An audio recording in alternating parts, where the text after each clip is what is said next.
We are live.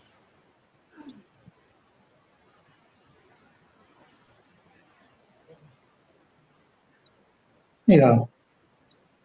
Hello, everybody. Good afternoon.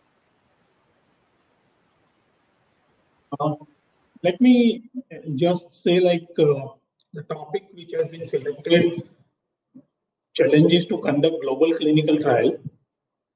My presentation is will be in a two part. The first, I would like to highlight the what is Ethicare. Like established in 2009, it is emerging as the fastest growing CRO from India. And we provide the clinical research services from phase 1 to phase 4 and to a pharmaceutical, biotechnology, nutraceutical, and medical device industries. We have around 50 plus people with 120 plus years of combined experience and very strong investigator network in Asian region with 700 plus GCP trained investigator. I mean, this is just the roadmap. Like 2009, we have started and first clinical trial started for the Indian registration. In 2011, the first US client report submitted and Europe client project started. In 2013, our projects approved in CIS and South American countries. We have submitted our first UK MHRA project in 2016. We have initiated our first global project involving India, Nigeria, and South Africa in 2018. And recently, a couple of months back, we have acquired the pharmacovigilance business from Clintha Research Limited. We have our global client database within North America, Latin America, Europe, and China. We provide wide spectrum of services, which is end-to-end clinical trial management or any part thereof in India and African region. We have a collaboration with CROs in Europe and Asian countries. We do provide clinical data management and biostatistics services, pharmacovigilance services, quality assurance and auditing, and we also have a translation services in 72 world language. This slide shows actually how we are managing our end-to-end clinical trial services. Like if you see, we have divided it in 5 stages. Like once project started, then regulatory filing, and then clinical trial approval from the regulatory, and then the patient in to patient out, and final clinical study reports. I think I need not to go into the detail of all these tabs because all learned audience is there. So I'm just keeping it, but just to highlight that how we are managing. And this is like we have successfully handled more than 70 trials in last 4 or 5 years, and which include more than 10,000 patients recruited at, there is a typo error, it is more than 300 sites. Well, let's go on the presentation on globalization challenges of clinical trials. Let me start with some of the statistics. These are the number of trials registered in USA. Like if you see from 2005 till 2022, the numbers are continuously going up. But at the same time, if we look into the US and non-US study, the 60% studies are non-US study and only 30% are US-based study. This is one. The second, if we consider the European trial from 2005 to 2009, it is continuously increasing, but then it is steadily decreasing over a period of time, or it is like almost on the same line since last 10 years. So why this has happened? Now, if you look at this, like the particularly 7A point, where there are 1101 trials who got queries and which has been requested by Udacity. So number of queries are also increasing with day by day. This is just the current data of September 20. So I would like to take further on the discussion points. Like I'm going to discuss some of the key points for globalization, some advantages of globalization of clinical trial, the troubles with clinical trials, and challenges with respect to the various stakeholders, and then certain ethical aspects, and then finally rule for success. So let me start with the key points for globalizations. As you know that evolvement of developing countries from developed countries has been increasing. The chronic non-communicable illnesses are playing an increasing role in the mortality pattern, justifying the inclusion of other countries other than US and Europe. The globalization has steadily increased, particularly those sponsored by global foundations and government funders like Bill and Melinda Gates Foundation, NIH, Wellcome Trust, and at the same time, multinational pharmaceutical companies. So, globalization of clinical research can't stop. There are multiple factors attributing increase of globalization of clinical trials. The first one is the well-characterized and often treatment-naive patients, which gives the fast enrollment in the developing countries. Availability of qualified local investigators who are eager to involve in research, and they are also changing or enhancing their capacity of their sites to the international requirement. The availability of qualified and skilled staff at many countries, and of course, there is a lower cost. So if we continue that, like if we assume that approximately 50% of trials are shifted from US and Europe to Asian countries like India and China, estimated $600 million cost savings per year is possible, assuming 60,000 trial participants transferred to these countries. And there are national regulations which are increasingly required local in-country study data to demonstrate that the drug is efficacious and safe in that particular country or that particular country population. And these regulations propel multinational pharma companies to consider involving these multi-regional sites early in any drug development program. So, the advantages is the facilitate local product approval, which not only benefits the sponsor but also global healthcare system. It brings new medical care options to subjects who may not even have the current standard of therapy available. Benefit to the local medical community that has earlier access and exposure to new drugs and therapeutic advances. Involvement of investigators from various regions in the planning phase of the trial, as they may provide valuable contributions in the future development of regional studies. And it helps in developing a reliable research infrastructure and local expertise in many countries. But the trouble with clinical trial is the trial are high-stake enterprises that can influence life and death and have long been regarded as the gold standard in discovering whether a new treatment works. If I say all science is colored by human imperfection, and because of this, challenges are there everywhere. So let's go to the challenges. Before we go to the real challenges and stakeholder, let me go on identifying gap and risk. One need to identify the regulations, guidelines, standards that apply to the respective process, both local and in major markets. The identifying existing process from A to Z, like how to file regulatory documents, how to manage adverse event reporting, how to interpret reimbursements, how to adjust with legal requirements, because country to country, these requirements are varying. And once the current state process is outlined, identify controls that are missing in the process. So that means like one has to clearly define the roles, the system which have control validated throughout the process, IT or manual systems for collecting data or handling the duplications. The next point is like policies related to the investigator training, payment to trial participants, data collection and validation, site selection, trial drug control may vary from country to country. So one need to establish the communication system between all stakeholders.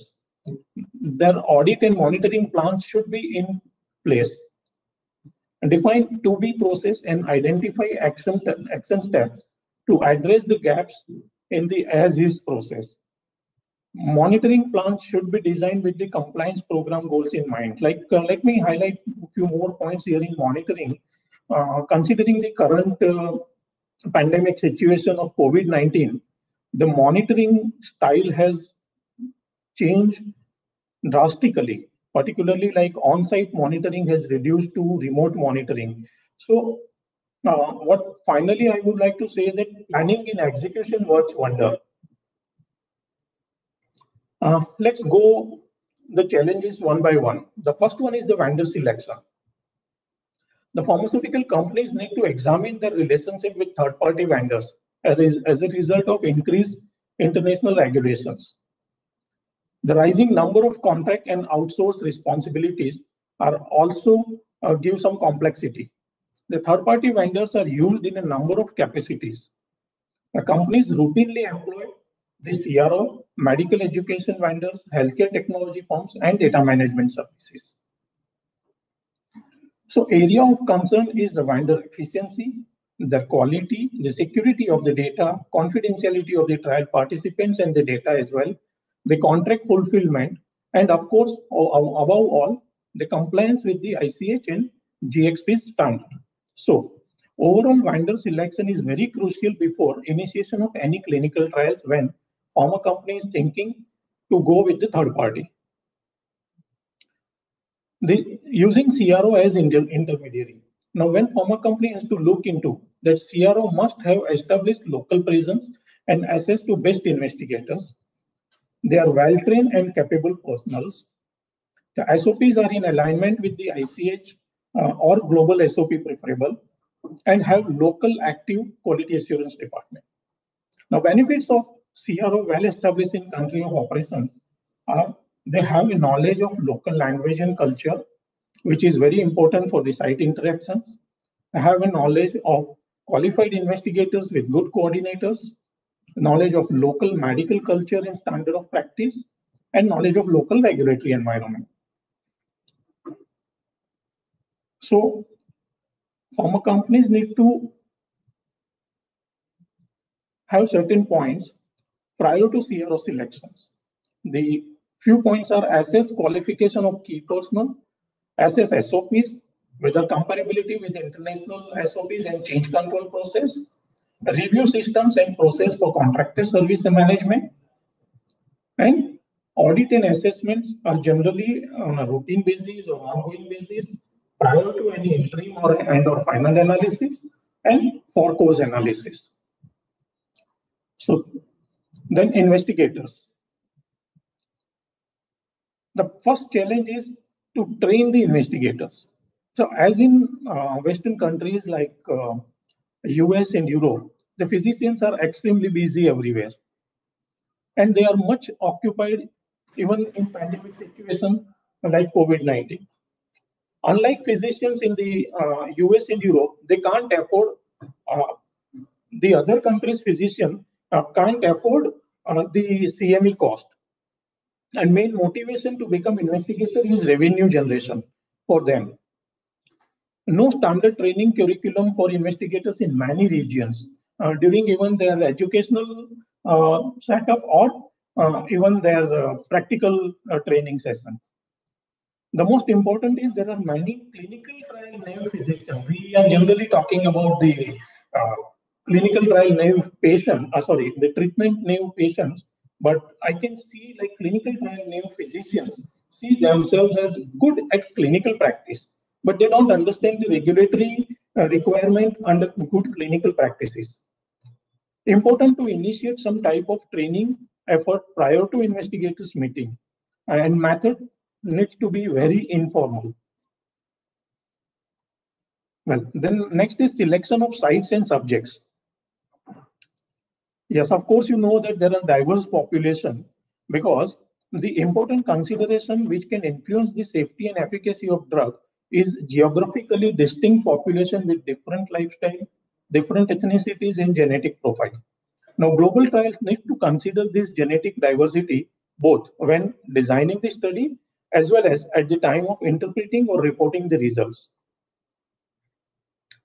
The safety concern is, as several studies showed that Asian metabolize drugs differently from other patients or in other ethnic group.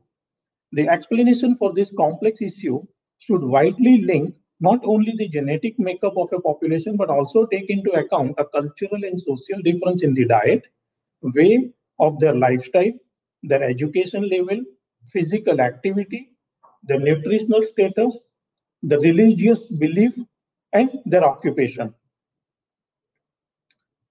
Next is conduct and recruitment. Now, everybody in current scenario wants a faster recruitment, but this recruitment is undoubtedly the most important uh, issue and consideration. It has important effect in shortening timeline in the drug development process. However, one need to be careful if site is recruiting patients very fast or very slow than committed numbers. Like in morning, we have seen a couple of presentations how to identify the faster recruitment and slower recruitment. And that is really an alarming situation also. Uh, and another presentation also says like around 40% of the trial currently are failing in the recruitment process. And this cost actually delay in recruitment are seen in 86% of the trial, which becomes, I mean, whenever there is a delay, it becomes costly affair. Let's go to the study design. The appropriateness of a global development strategy should be addressed if substantial regional variations in the results are to be expected and different standard of treatment as well as differences in available supportive care could potentially have an effect in the results of their trial. Each nation is a complex source of variation for a number of reasons, including different standard of care in the countries, different types of interpreting the same medical terms and definitions, different availability and use of concomitant medications in each country, and in some cases, a different genetic makeup among different ethnicities in each country. So the more countries, the more variations, the less power of the trial. Balancing enrollment or stratification according to region mitigates some of these potential imbalances. Cultural difference. The perception of what clinical research is varies substantially across region and population and may influence the willingness of subject to participate in a study, where the differences in the interpretation of placebo arm, the local dietary habits, use of herbal medication or alternative treatment methods in many countries, adherence to treatment and other protocol procedures, and reporting of adverse event can be perceived differently in different regions of the world. The patient-doctor relationship also varies across culture and may have an effect in different aspects of care that can affect the results of a clinical trial. Well, statistical challenges. The global studies allow us to analyze regional aspects. However, key in trial is to minimize variation. And the ability of a study to reach a correct and robust conclusion depends heavily on a strong methodologic design, a careful sample size calculation, and probably this sample strategy that could allow the make inferences from specific populations which mitigate the imbalance in regional recruitment may have in the interpretation of the results. The regulatory challenges. One of the most central challenge of globalization relates to the regulatory aspect of running trial across border with different legislation. These differences in global regulatory system are another source of headache and delay and of course variations. Even though there are harmonized regulatory legislation through GCP across regions and countries, it remains a very difficult objective to reach. In general, there are two broad categories of countries. The first are the ICH countries, which in general follow a fairly similar process, albeit with individualization in the paperwork and type of questions you get from country to country. The second are the non-ICH countries, like India and China, with a different approach, strategy, and processes, and different assumptions about process and take much longer to get started. But because of large population, once going can enroll patient at a good rate. Quality challenges. As quality is fundamental principles in the conduct of clinical research, one need to address very critically on monitoring of the trial, auditing of the trial, and inspection as a basic element in the conduct of global clinical trial. Developing your auditing and monitoring plan is very crucial. Decide what to monitor.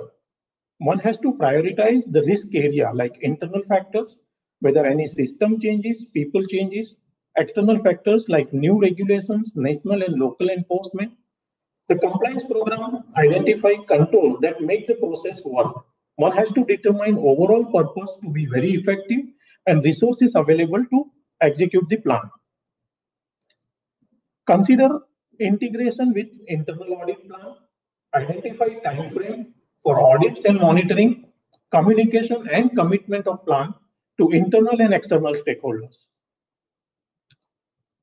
The mandatory requirement for GCP inspection in different parts of the world is costly, logistically challenging, and results in the need for qualified human resources.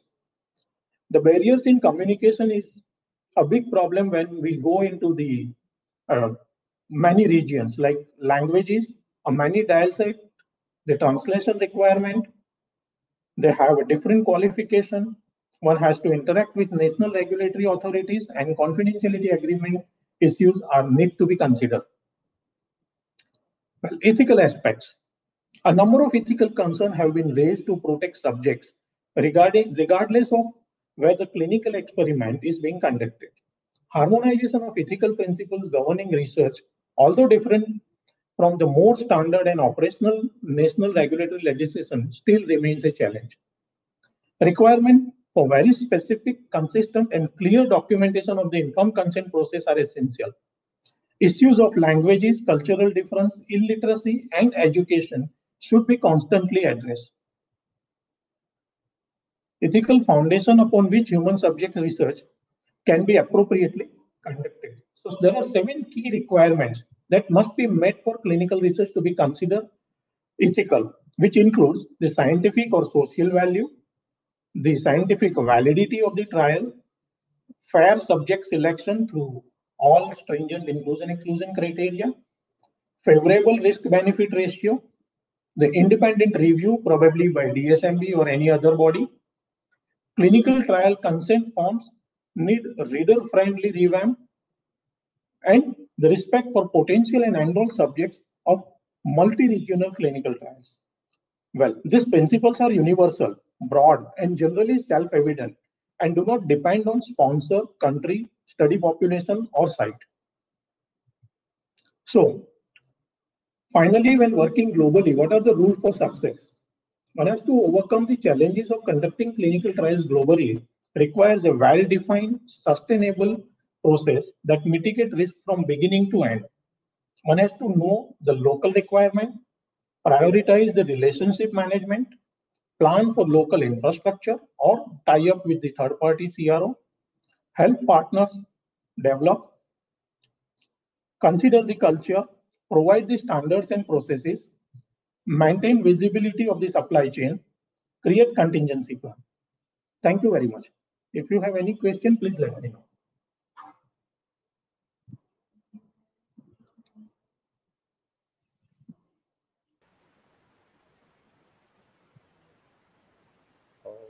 Thank you so much.